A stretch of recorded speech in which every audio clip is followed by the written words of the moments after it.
हमारा अगला टॉपिक है गैसों की द्रव में विलेयता, यानी गैस किसी द्रव में लिक्विड में कैसे घुलती है वो हम पढ़ेंगे। तो पहले तो एक ध्यान रखना कि भिन्न भिन्न गैसों की विलायक में विलेयता भिन्न भिन्न होती है।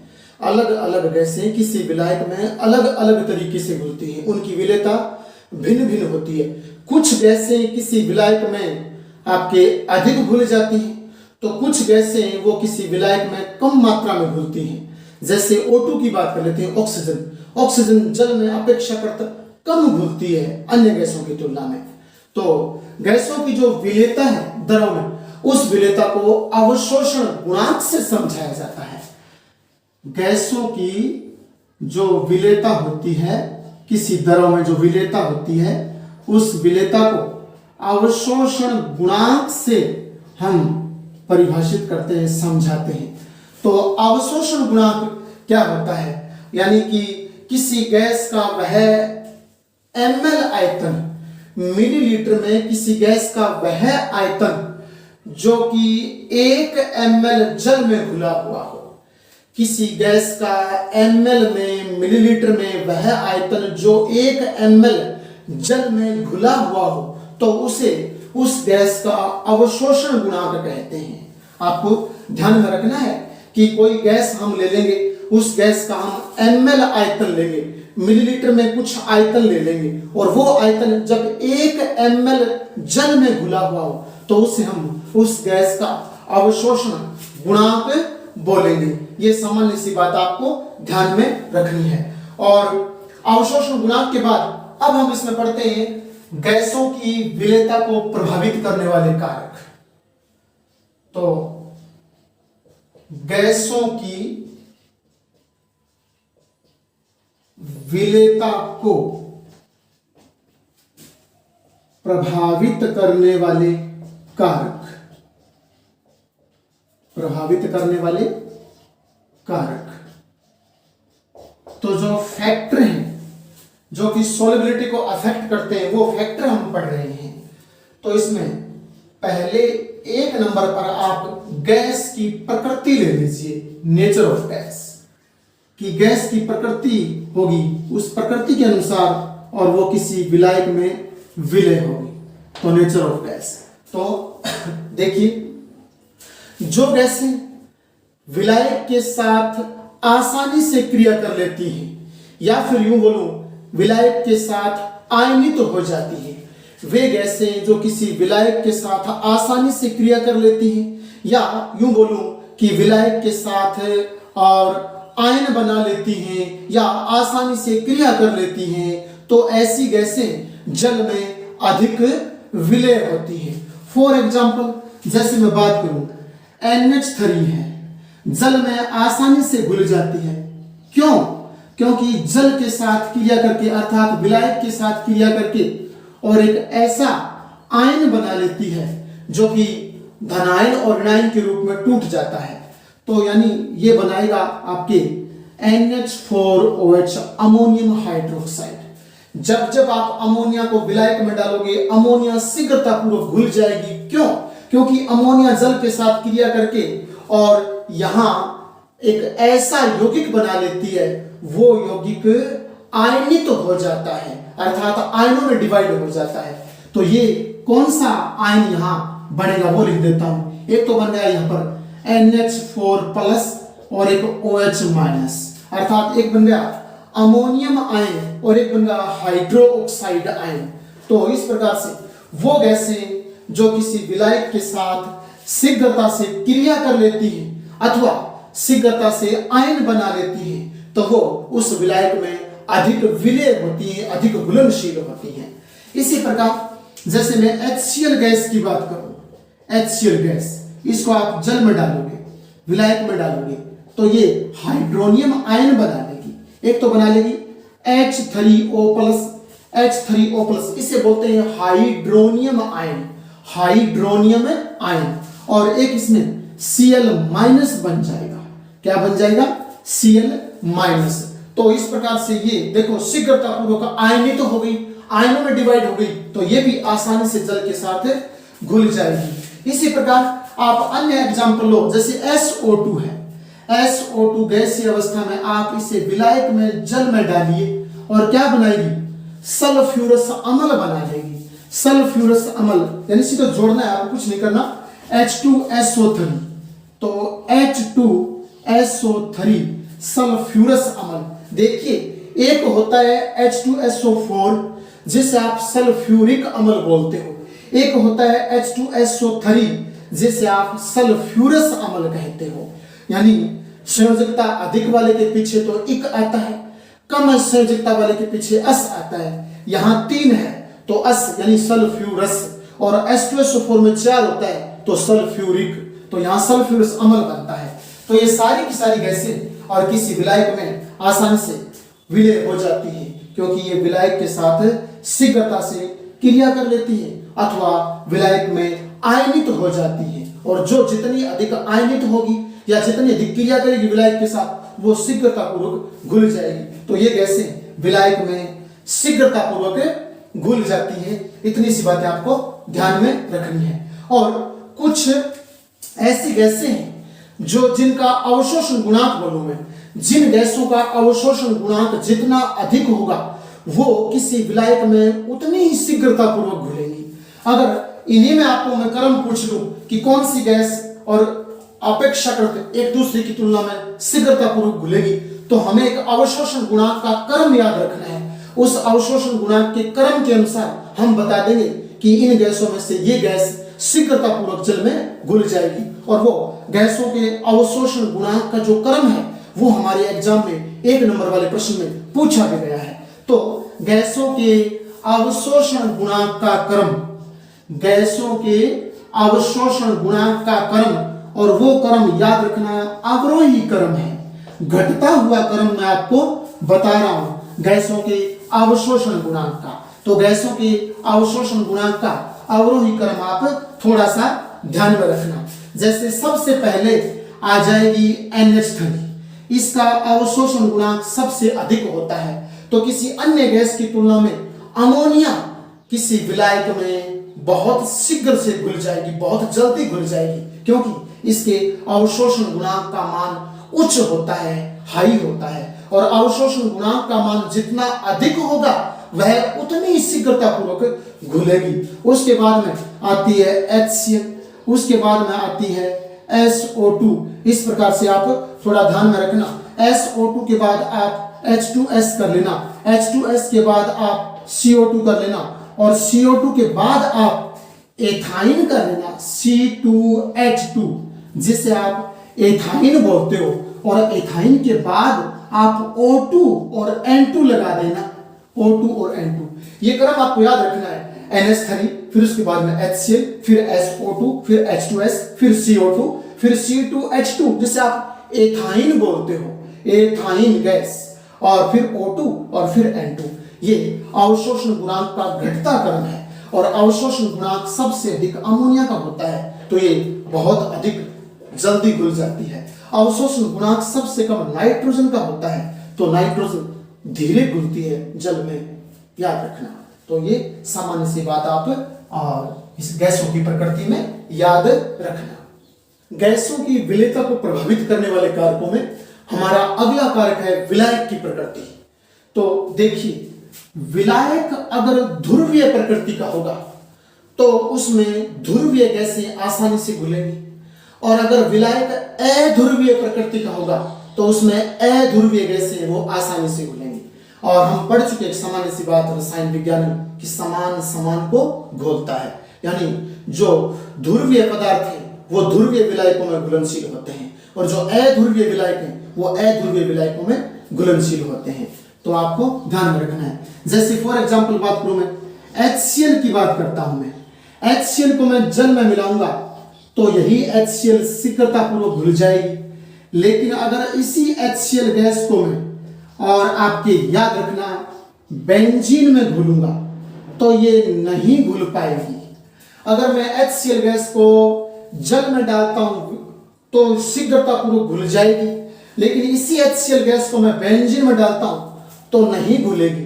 तो यहां बेंजीन में नहीं घुल रही है HCl, और यहां HCl जल में घुल रही है। क्यों? क्योंकि ये ध्रुवीय प्रकृति की गैस है।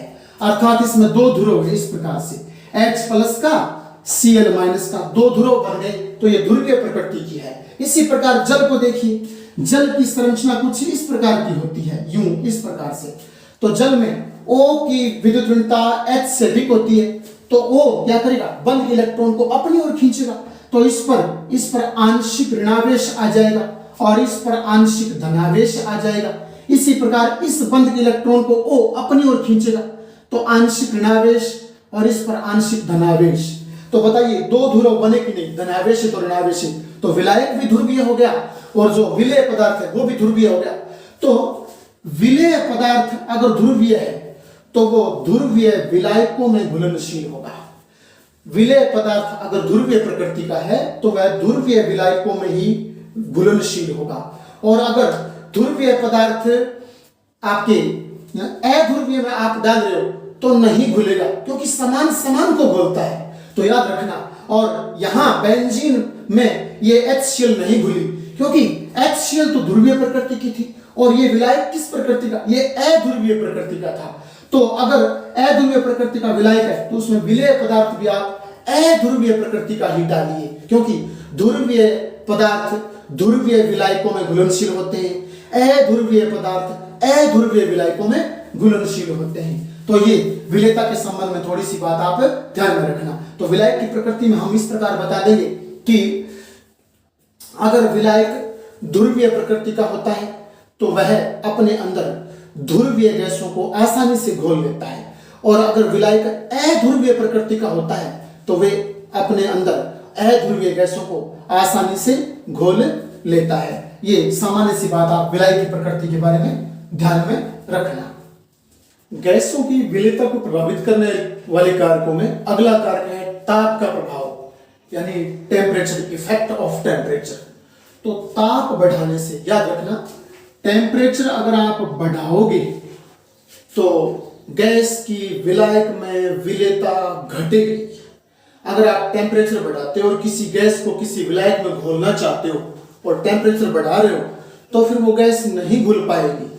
क्यों नहीं घुल पाएगी? ताप बढ़ाने से, क्योंकि ताप बढ़ाने से और उस विलायक की जो अणुओं की गतिज ऊर्जा है वो गतिज ऊर्जा बढ़ जाएगी, जिससे अणु आपस में टक्कर करेंगे तो जो गैस उनमें घुली हुई है उस विलायक में, तो अणुओं के टक्कर करने से वो गैस मुक्त होकर बाहर आने का प्रयास करेंगे। तो आप किसी विलायक में अगर गैस को घोलना चाहते हो तो आप टेम्परेचर घटाइए, टेम्परेचर बढ़ाइए नहीं बल्कि टेम्परेचर घटाइए। टेम्परेचर घटाने से वो गैस उस विलायक में आसानी से घुल जाएगी।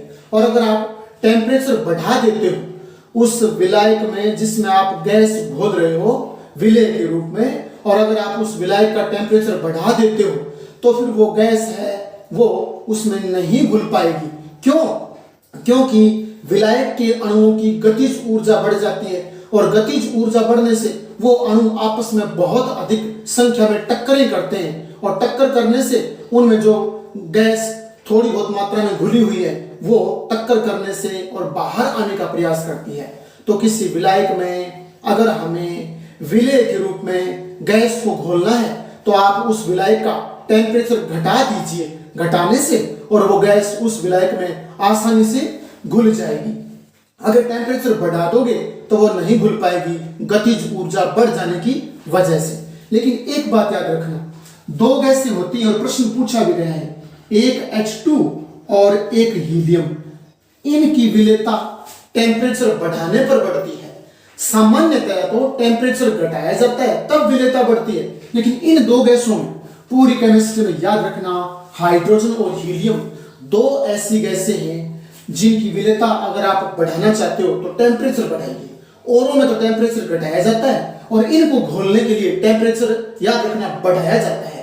औरों को तो घोलने के लिए टेम्परेचर घटाया जाता है, इनको घोलने के लिए टेम्परेचर बढ़ाया जाता है। और इनमें टेम्परेचर बढ़ाओगे तो इनकी विलेयता याद रखना बहुत अधिक बढ़ जाएगी। अर्थात टेम्परेचर बढ़ाने पर ये दो गैसें किसी विलायक में आसानी से घुल जाएंगी। और क्यों घुलती हैं? क्योंकि ये गैसें घुलते समय और बाह्य वातावरण से ऊष्मा का अवशोषण करती हैं। ये गैसें किसी विलायक में घुलते समय और बाह्य वातावरण से ऊष्मा का अवशोषण करती हैं। अवशोषण करने के कारण और याद रखना इनका जो टेम्परेचर है वो बढ़ाने पर और इनकी विलेयता बढ़ जाती है। तो सिर्फ और सिर्फ बाह्य वातावरण से ऊष्मा का अवशोषण करने के कारण और टेम्परेचर बढ़ा देने से इनकी विलेयता बढ़ जाती है, जबकि अन्य में विलेयता बढ़ाने के लिए टेम्परेचर घटाया जाता है।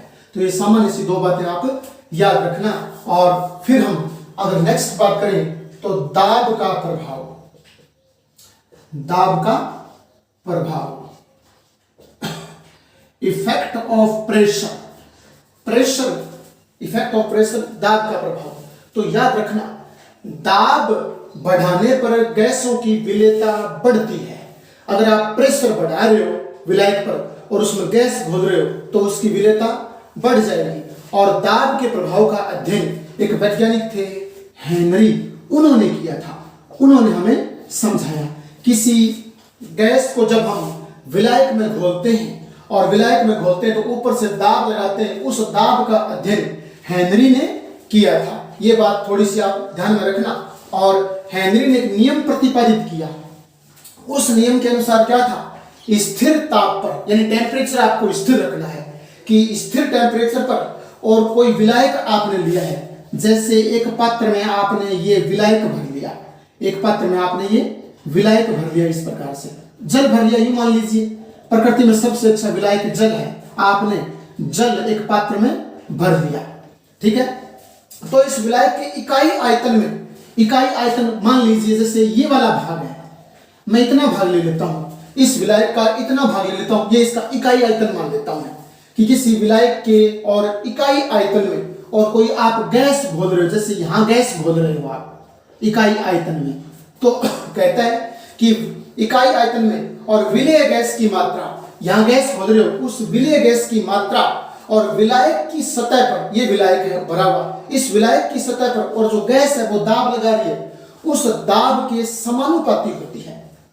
दोबारा फिर सुन लीजिए कि टेम्परेचर आपको फिक्स रखना है, स्थिर टेम्परेचर पर किसी विलायक के इकाई आयतन में विलेय गैस की मात्रा उस विलायक पर लगाए जाने वाले दाब के समानुपाती होती है। कहने का अर्थ ये हो गया, आप गैस को इसमें घोल रहे हो और इकाई आयतन में आप गैस घोल रहे हो, आप इस पर जितना अधिक दाब लगाओगे, इस विलायक की सतह पर जितना अधिक दाब लगाओगे इकाई आयतन में वो गैस उतनी ज्यादा घुलेगी। पूरे विलायक पर आप प्रेशर लगाओगे और इकाई आयतन में गैस घोल रहे हो तो इकाई आयतन में प्रेशर लगाने से इकाई आयतन में वो गैस उतनी अधिक मात्रा में घुलेगी। तो नियम को हम शाब्दिक रूप में कैसे लिखेंगे कि स्थिर ताप पर किसी विलायक के इकाई आयतन में और गैस की मात्रा या विलेय गैस की मात्रा विलायक की सतह पर गैस द्वारा लगाए जाने वाले दाब के समानुपाती होती है। स्थिर ताप पर, यानी आप टेम्परेचर है वो मेंटेन रखिए, स्थिर ताप पर और किसी विलायक के इकाई आयतन में और विलेय गैस की मात्रा उस विलायक पर और गैस के द्वारा लगाए जाने वाले दाब के समानुपाती होती है। यह हेनरी का नियम है। मान लीजिए कि जो गैस की मात्रा है, गैस की मात्रा है, मैं उसे m मान लेता हूं, अर्थात उसका भार, गैस का भार, गैस की मात्रा में m मान लेता हूं, मास, द्रव्यमान। तो मान लीजिए कि कोई m भार वाली गैस है और आप उसको इसमें इकाई आयतन में घोल रहे हो, ठीक है ना, और आप इस पर जो दाब है वो P लगा रहे हो, आप पूरे विलायक की सतह पर प्रेशर P लगा रहे हो, तो वो कहता है कि गैस की मात्रा इस दाब P की मात्रा के समानुपाती होती है। जैसे जैसे दाब बढ़ाओगे वैसे वैसे इकाई आयतन में गैस की विलेयता बढ़ेगी, तो वो इसके समानुपाती होगी। तो m समानुपाती P होता है, किसके अनुसार, हेनरी नियमानुसार। m यहाँ पर गैस की मात्रा है जो आप इकाई आयतन में घोल रहे हो, P यहाँ पर प्रेशर है जो आप पूरे विलायक की सतह पर लगा रहे हो। तो आप जैसे जैसे दाब बढ़ाओगे विलायक की सतह पर वैसे वैसे इकाई आयतन में और जो गैस का भार है, द्रव्यमान है, मात्रा है, वो उतनी अधिक मात्रा में घुलती जाएगी। तो m समानुपाती P, और समानुपाती को जब आप हटाओगे तो याद रखना आप इसे लिखोगे m इजिकल टू Kp, ठीक है ना। यहां K को आप बोलोगे हेनरी स्थिरांक, K को आप बोलोगे हेनरी स्थिरांक, और m गैस का द्रव्यमान है और P आपके विलायक की सतह पर लगाया जाने वाला गैस के द्वारा दाब है। यानी विलायक की सतह पर गैस के द्वारा लगाया जाने वाला दाब P है। तो ये पूरा पूरा व्यंजक हेनरी नियम का व्यंजक हो गया। इतना सा आपको याद रखना है। और फिर हेनरी नियम की कुछ सीमाएं आती हैं, कुछ कमियां आती हैं, वो हमारे एग्जाम में पूछी गई हैं। प्रश्न पूछा था कि हेनरी नियम की 2 सीमाएं लिखिए, ऐसा प्रश्न आया था। तो हेनरी नियम की जो 2 सीमाएं हैं, 3-4 सीमाएं वो बता देता हूं मैं। हेनरी नियम की सीमाएं, तो वो आप थोड़ा सा याद रखना। तो वो सीमाएं, पहला तो आपको ये बोलना है कि आप जो विलायक की सतह पर दाब लगा रहे हो, वो दाब आवश्यकता से अधिक नहीं होना चाहिए। वो दाब आवश्यकता से अधिक नहीं होना चाहिए।